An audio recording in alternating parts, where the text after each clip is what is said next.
Welcome back to the Savvy Investor Radio Show and podcast with the team at Prostatis Financial. Catherine Gross is here today. Ryan Herbert is here today as we talk through some of the issues of retirement. And right at the top of that list, of course, is 401ks. So, Ryan, Secure Act 1, Secure Act 2, there were some changes in some retirement planning rules, and this one is in Secure Act Part 2, and next year it goes into effect. So listen closely. If you're 50 years old or older and you're putting money into a 401k, you have that catch-up provision. You can put in a little extra than anybody else can. As a matter of fact, $11,250. But starting next year, if you make $145,000 a year or more, that catch-up has to go into a Roth. It can't go into your regular 401k. Now, if you have a Roth 401k within your employer plan, great, put it in there. If you have your own Roth, great, put it in there. But if you don't have either one of those things, you lose the ability to use the catch-up provision. That could be a problem. So, Ryan, talk to me. How do you think this affects people? Is this kind of a nothing burger, or is this, is this something that we really need to be taking into consideration here? I think it's something that everybody needs to be considerate of. 2018 is where they passed the Tax Cut and Jobs Act, and then shortly thereafter was the Secure Act. And, companies have had the ability to add a Roth 401k to the 401k plan for years. I ever since then, I would say probably about 90 to 95% of plans actually have it in place. And so for most people, it's not a non-issue, because if you're putting all that money in pre-tax, all of a sudden, if you're maxing it out, you're doing the full catch up, all of a sudden, you're going to pay tax on $11,000 more than you otherwise would. It's going to change your tax situation. So it is something that you absolutely need to be aware of. But I think that if you don't have a Roth 401k available to you, you need to go to your employer, get your coworkers involved as well. Go to your employer and say to them, hey, you are going to make us lose out on the ability to save money in retirement. We used to be able to put this extra $11,000 in our accounts. And now, because you don't offer a Roth 401k, I can't do that. I can't properly save for my retirement. Go to your employer and tell them, you get the Roth 401k going. It's the regulation's been there for a number of years for you to be able to do it. Go ahead and do that. But I think that, if you're putting all of your money right now, all of it pre-tax, and you're maxing out the 401k, I do think that you are still doing yourself a disservice, because if you think about where we have been since 2018, we have been in the lowest tax rates we have seen since the Reagan years. Why not pay tax on that money now by contributing to a Roth 401k? Pay tax on the money now so that in the future, when you're retired, whether it's 10 years from now, 20 years from now, 30 or 40, or maybe even 50 years from now, I firmly believe that taxes are going to go up. I mean, every single year, it seems like we're having these issues with the government. The government shut down. They're arguing over budget. None of these problems are going to go away with spending more money on, all the stuff they're arguing about. We should be spending money on this, not on that. We can't continue to just spend and cut taxes, keep taxes low. Taxes have to go up in the future to pay for all these government programs. And I don't care if you're a Democrat or a Republican. I think we can all agree that taxes have to go up. So why not put that money away now at a lower tax rate? That way, in the future, it's tax-free, and we don't care about what happens to taxes. That's the biggest impotence that I can put on things for people when they come in and they sit down with myself and my team, is that let's look at doing Roth conversions now to help save you money on taxes. You want to have a proper tax plan in place so that you can create these various streams of income in retirement. And Catherine and I were talking the other day about really the importance of tax diversification.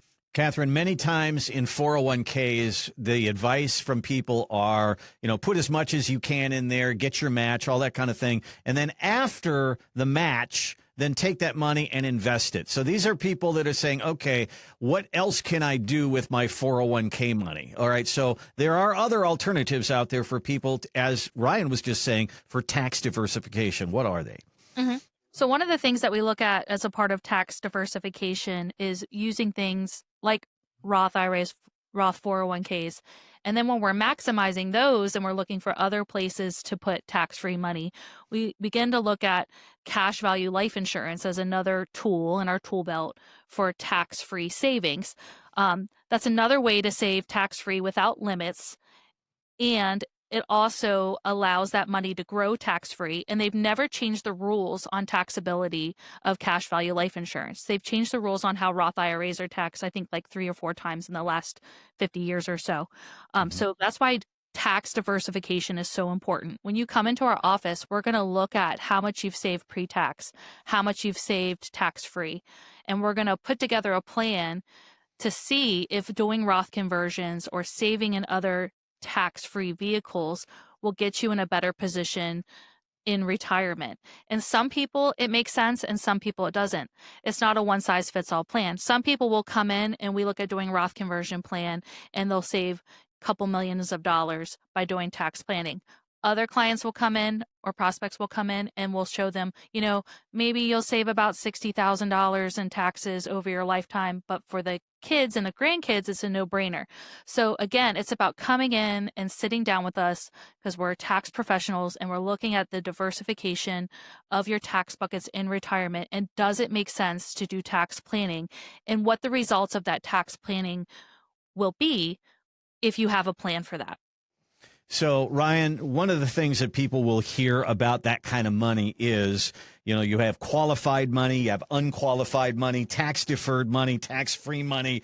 When she talks about having diversification, I think of, I have different buckets of money. I have saving, I have 401k, I have pension, I have this, and how am I going to access those different buckets?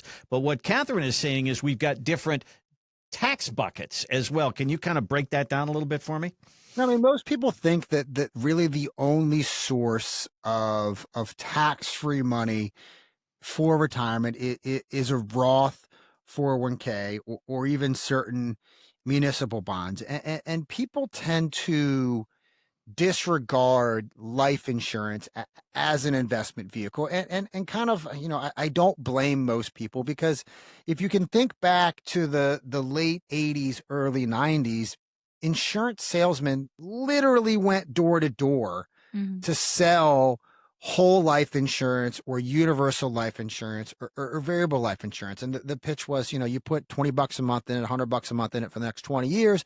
20 years from now, this money's going to be worth, 900, 800, $1 million. Well, it didn't really work out that way because they were running these projections based on the stock market just going up and up and up because that's what the stock market had been doing for years. But what Catherine's referencing is there's the part of the tax code that they have changed all different areas of it. They've changed the rules for contributing to Roth. They've changed the limitations. They've changed all that stuff. But what they haven't changed is the tax code regarding life insurance. And really what the government is trying to do is take the reliance of its citizens off of themselves by having people reliant upon Social Security and take that risk onto themselves, but then also allow them to still transfer that risk over to something like an insurance company. And there are specific portions of the tax code that say,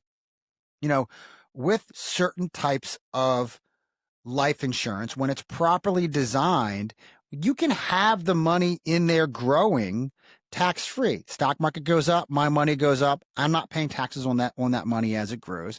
And there's also certain ways to get your money out in a tax-free nature and create these income streams. And the moment most people, when they hear the word life insurance, I do see, their eyes not really roll, but kind of I see the look on their face of, oh, this guy's just trying to sell me life insurance. And I always try and preface it from the perspective of, listen, life insurance, as far as a death benefit at this point in your life, when you're 65 or 68 or even 70 years old, there's probably not a point to it. Life insurance is good for, a few things. Number one is paying off debt. So if you have a outstanding mortgage and you want to pay off that mortgage for your surviving spouse, yes, you should have it for death benefit purposes.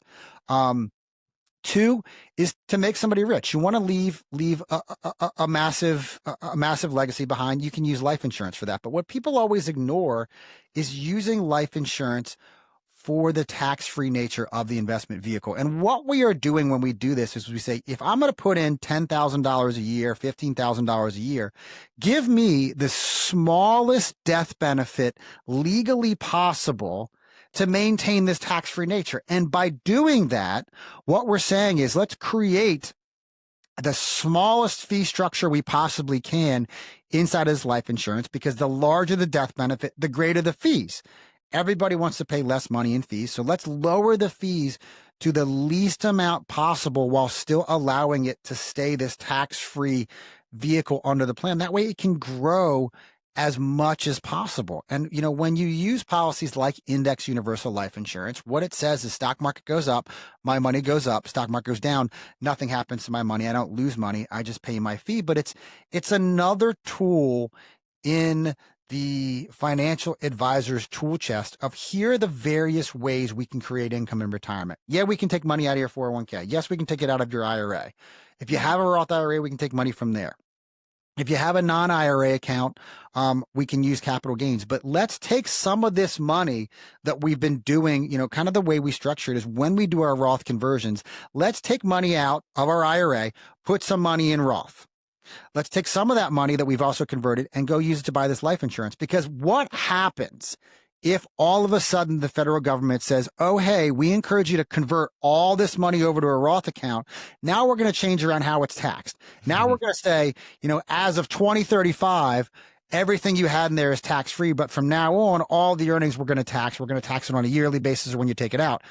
It's not impossible for them to do it. It's something they could certainly do. But when we look back at history, they have not changed those tax codes on life insurance. So it just makes it, another way to diversify, another way to hedge your bets against the government coming in and trying to change tax code to generate this tax revenue that we desperately need. And if you want to find out, whether or not cash value life insurance makes sense for you, whether tax diversification makes sense for you, or whether even Roth conversion is the right thing for you and your family to do, visit us on the website at thesavvyinvestorradio.com. If you save $500,000 or more, because that really is where the power of tax planning and tax diversification starts to show through, give us a call, 866-597-1040, or visit us on the website, thesavvyinvestorradio.com. There's a button right at the top of the page that gets you right to our calendar. There's a lot of options out there for our 401ks that you might not be aware of. Mom always said, don't put all your eggs in one basket. And I get that as far as diversifying your money. But do you think about diversifying your money as far as how it is treated tax-wise?